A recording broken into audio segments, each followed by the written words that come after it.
Hello and welcome to the Lore of the Cards podcast, episode 1A, Uther, the podcast that uses Hearthstone as a vehicle to unpack the dense and sometimes complex lore of the Warcraft universe.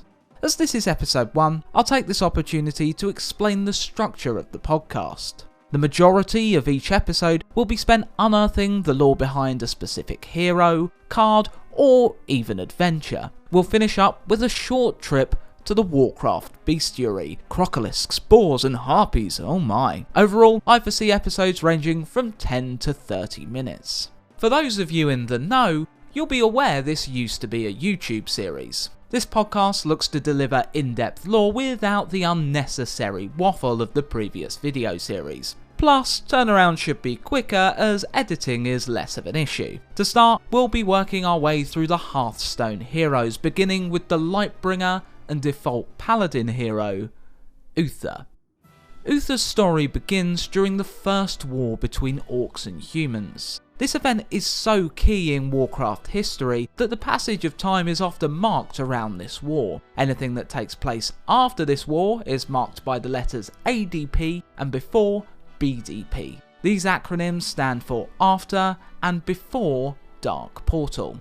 The Dark Portal was the means by which the orcs travelled to the world of Azeroth. As the Kingdom of Stormwind fought a losing effort against the orcs, Uther was an apprentice cleric in the Kingdom of Lordaeron, mentored by Archbishop Alonzus Fall, leader of the Church of the Holy Light. The Light is one of two fundamental forces of the universe, and many races on Azeroth worship it. Those that do are often dedicated to creating a world of honour and justice. Sometime during this period, Uther also trained to become a knight. He was clearly held in high regard, as it was he who was entrusted with escorting the young Prince Arthas back to Lordaeron's capital city as the Stormwind refugees began to pour into the kingdom. With the refugees' arrival, tales were abound of the orcish horde's brutality, and all knew it would not be long before the baleful eyes of the horde fell upon Lordaeron.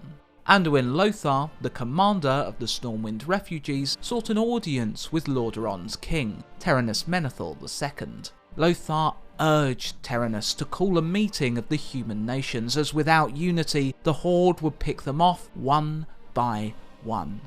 The leaders gathered: Gilneas, Kolteras, Dalaran, Stormguard, and Alterac. Not all were sold on the idea of forming an alliance, and the debates began to rage. As the humans debated, the orcs conquered the region of Khaz Modan, defeating the dwarves and gnomes that called this region home, forcing them to hide away while the orcs made use of the region's abundant resources. Eventually, after gnomish and dwarven refugees arrived in Lordaeron, and off the back of an impassioned speech by a priest called Torellian, the leaders of the human nations agreed to unity. The Alliance of Lordaeron was born, and Anduin Lothar would be that army's supreme commander. When the Stormwind refugees arrived in Lordaeron, Archbishop Fall was among those that listened to the tales of the horde with concern. One particular tale piqued the Archbishop's interest: how the clerics of Stormwind fared against the horde. The orcs quickly identified the healing powers of the clerics, and as a result, showed them no mercy. They focused the healers, charging them down, and with no armour or weapons to protect themselves, the clerics met with swift, bloody ends. With this in mind, Fall came to Lothar with a proposal. The Alliance's supreme commander was in need of champions whom every nation of the Alliance could rally behind. Each nation had different customs and ways of life, and Lothar needed to bind them as one. Clerics, with their ability to heal and inspire others, were an obvious choice, though their lack of martial prowess would make them easy targets for the horde. Fall proposed the creation of a new order, one that would be made up of humanity's best, skilled in the art of wielding the holy light, in leadership, and the arts of traditional warfare. With Lothar's permission, the Order of the Silver Hand, the first Paladins, was born, and the very first and leader of this new order was Uther. He, alongside Turelion, Saidan Dathrahan, Tyrion Fordring and Gavinrad the Dire, trained day and night under the tutelage of Fol while travelling with the Alliance armies. The Paladins would live simple lives. They would not seek fortune or glory in war, and in the hard times to come, they would act as beacons of light in the darkness. As the Paladins' training progressed, they were presented with some of the Church of the Holy Light's most ancient relics, enchanted Librams. Each represented what Fol saw as core traits of the Silver Hand: retribution, holiness, protection, justice, and compassion. The owner of each Libram would look to represent their trait absolutely. Uther was given the Libram of Justice.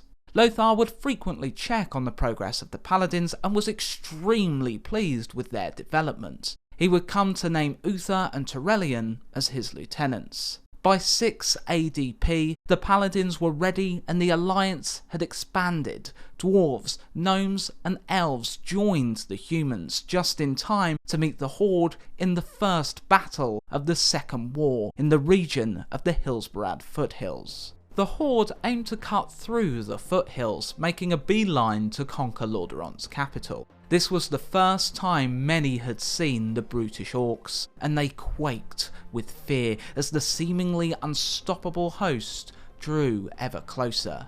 That changed when Uther and his paladins rode through the Alliance lines. The mere sight of the Holy Knights filled their allies with hope and bolstered their spirits. The Alliance were ready, and they met in battle with the Horde. Uther and the Paladins fighting alongside Lothar and cutting down many an adversary. During the Battle of Hillsbrad, the Alliance encountered a weapon of the Horde that up until now had been hidden from them. A fetid mist spread over the battlefield, and those that had been slain rose once more, launching themselves at those they had once called allies. This foul magic was the work of the Death Knights, undead figures upon skeletal horses. In the face of this darkness, Uther and the other paladins stepped forward. A blazing white light radiated from the paladins and swept over the battlefield, obliterating the reanimated corpses and sweeping away the Death Knights' mist. Thanks to the timely aid of the paladins, the Alliance was able to hold the line, the Horde and them evenly matched. This forced the Horde's war chief, Orgrim Doomhammer, to seek another route to the capital of Lordaeron, which would take a lot longer. The Second War raged on, and Uther took part in many a bloody battle for the Alliance. A paladin's work was not just to fight though, it was to comfort those in need. With this in mind, Uther set out for Caer Darrow in Darrowmere Lake, to aid and comfort those who had been suffering from the unrelenting war. However, on this mission, Uther not only found his forces beset by orcs, but also pirates from the nation of Alterac. Despite nearly losing his life, Uther was able to command his forces to victory over their adversaries in the battle at Darrowmere and capture several of the Alterac pirates. Uther discovered something devastating from interrogating the pirates back in Lordaeron's capital city. Lord Perinold, leader of the nation of Alterac, had betrayed the Alliance and sided with the orcs. In exchange for his kingdom's safety, Perinold would grant the orcs safe passage through Alterac, a direct route to Lordaeron's capital city. The orcs descended upon Lordaeron with only those in the city to defend it. With safe passage to the city, the Horde had arrived quickly before any Alliance reinforcements could come to bolster their defences. All Lordaeron could do was hold on until reinforcements arrived. Luckily for them, their ruler, Terenus, was a cunning and inspirational leader, and with him on the ramparts organising Lordaeron's defences and Uther lending his combat prowess, Lordaeron was able to hold until reinforcements arrived. The Alliance were able to push back the Horde and win a decisive victory. Alterac had also been defeated, complicating the Horde's escape. Rather than let up, Lothar commanded his men to push on. They would hound the Horde armies, liberating the region of Khazmodan and eventually pushing the Horde all the way back to Blackrock Spire, perhaps their greatest stronghold. Uther would join Lothar and Turelion in the siege upon Blackrock Spire, but before joining them, he took a slightly different route. The Paladin took it upon himself to make sure that all Horde presence was completely eradicated in the region of Lordaeron. When the Alliance prepared to siege Blackrock Spire, the Horde came out to meet them. The War Chief Orgrim Doomhammer cut a path through to Lothar and defeated the decorated hero in one-on-one combat. By doing this, Doomhammer hoped to crush the spirits of the Alliance soldiers, and for a moment it did exactly that. But the Paladins did not falter. Turelion unleashed his holy power, a blinding light radiating from him. He picked up Lothar's broken blade and managed to knock the Orcish war chief unconscious. The Alliance fought back and defeated the Orcs, capturing those that were left after the battle and rounding them up into internment camps. For his effort in the fight, Turelion recognised Uther for the inspiration he brought to his men. "And I thank you, Uther the Lightbringer," Turelion replied, and he saw the old paladin's eyes widen at the new title. "For so shall you be known henceforth, in honour of the holy light you brought us this day." Uther bowed, clearly pleased, then turned without another word and walked back towards the other knights of the Silver Hand, no doubt to tell them their marching orders. There was one final battle to be fought. Uther and Turelion led their men to the Dark Portal, a giant magical structure from which the Orcs had crossed over from their homeworld Draenor to Azeroth. The Burning Blade clan and those that had fled from defeat at Blackrock Spire were ready for the Alliance, but ultimately they were outnumbered. The battle was bloody even by the war's standards, as desperate Orcs fought for all they were worth. Ultimately though, Turelion was able to guide his men to victory, in no small part thanks to Uther's skills and bravery. The surviving Orcs fled through the Dark Portal before its destruction, and the Second War came to a close. After the Second War, the Knights of the Silver Hand were stationed in Stormwind, their main base being the Cathedral of Light, a striking monument at the city's heart. Stormwind was still being rebuilt after it was sacked at the end of the First War. Uther and the Silver Hand were not wasted here.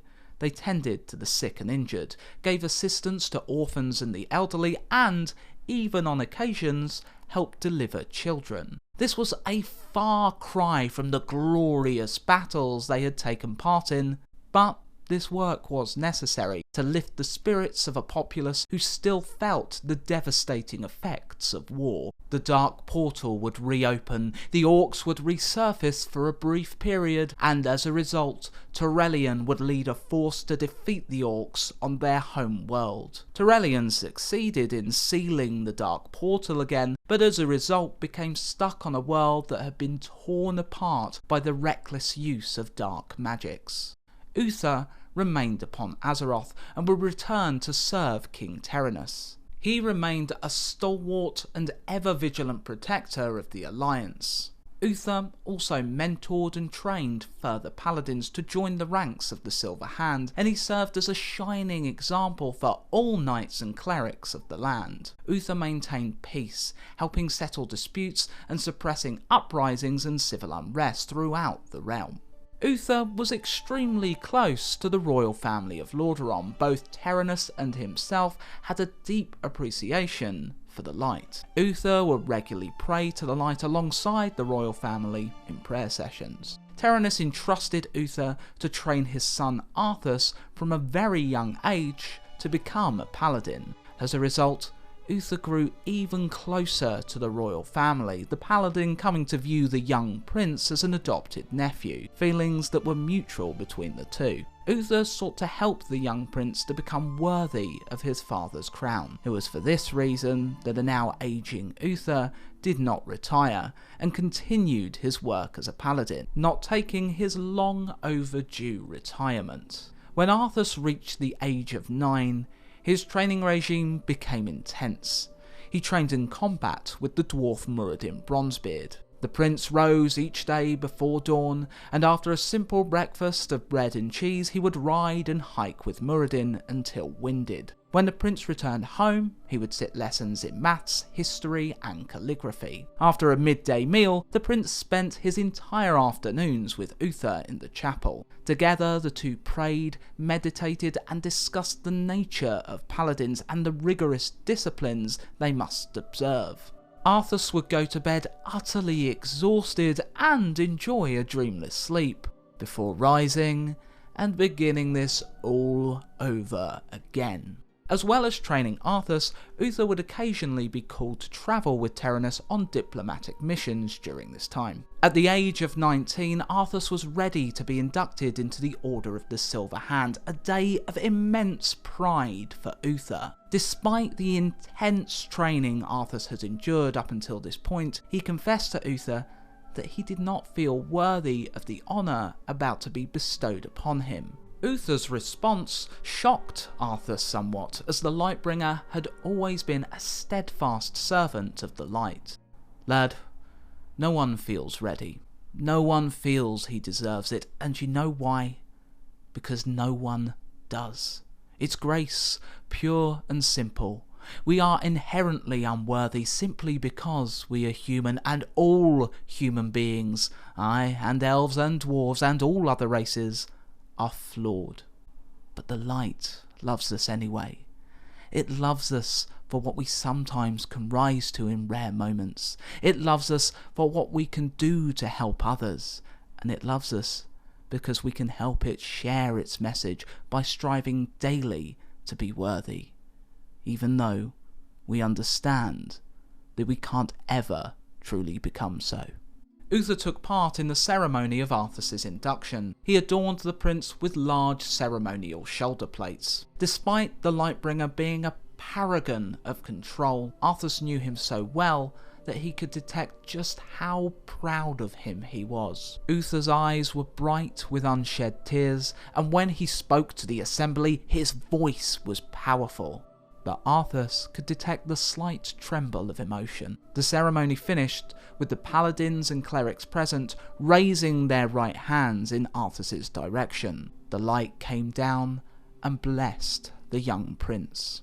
Despite being inducted into the order, Arthas' training with Uther did not stop there. Uther focused equally, training Arthas in arms and in prayer and meditation. The Lightbringer reasoned while paladins must be able to cut down their enemies, they must also be able to heal their friends and themselves. Uther's training in arms differed somewhat to the training Arthas had received from Muradin, focusing more on form and technique rather than winning a fight at any cost. This helped transform Arthas into an extremely well-rounded fighter.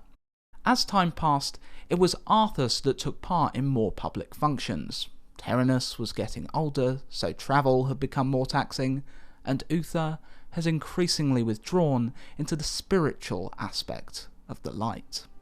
In our next episode, we'll see Uther say goodbye to several friends, get himself involved in yet another war, and heartbreakingly, fall.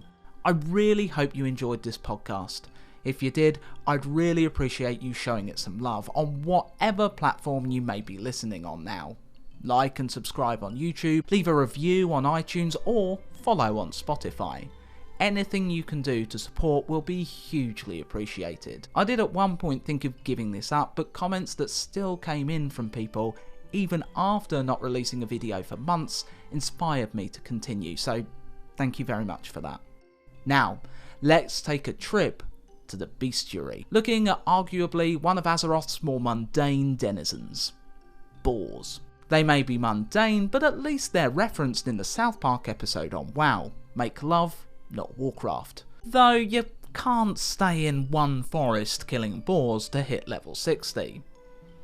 But according to YouTuber Classic Wins, it is possible to hit 60 by killing boars, with a lot of travel and some other overly complicated stuff. Boars in Warcraft, on the whole, are similar to boars in the real world, often furry mammals with 4 legs with cloven hooves, tusks, and are generally omnivorous. Other types of boar, whether they be warped by chaotic magics or native to Draenor rather than Azeroth, have bony spikes that protrude from their body. One variety of boar, known as quill beasts, are able to launch spiny projectiles at adversaries from their manes. Some boars are minions of the pigmen, quill boars, and the beasts are revered in quill boar society. Particularly large and tenacious boars are seen as blessed by Agamagan, a giant boar demigod which gave its life to defend the denizens of Azeroth during the year 10,000 BDP.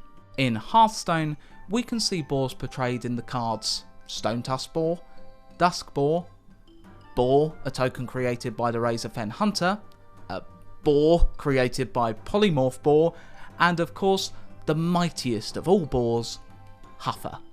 Thank you for listening, and I hope you tune in next time to catch the rest of Uther's story. Bye for now.